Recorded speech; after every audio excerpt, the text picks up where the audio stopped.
Hey everyone, welcome back to the channel. In today's video, I'm going to show you how to find CD key on Steam. It's actually quite simple. So first thing you want to do is choose the game from your Steam library. So you want to go to library and then over here, of course, you want to choose the game and then click on it. For example, I'm going to go with this one here.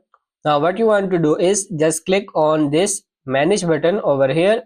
You will find this on the right hand side. Click on it and over here you want to hover over manage, and then once you hover over manage you will see an option which says CD keys.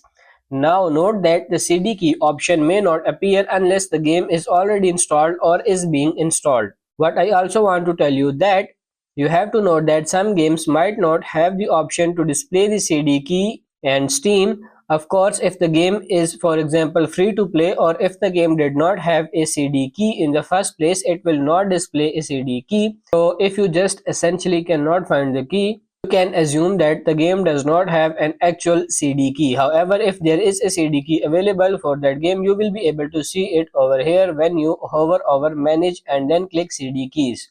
So that's pretty much it. That's how to find CD key on Steam. I hope this video was helpful. If it is, like it and subscribe to the channel. Thank you.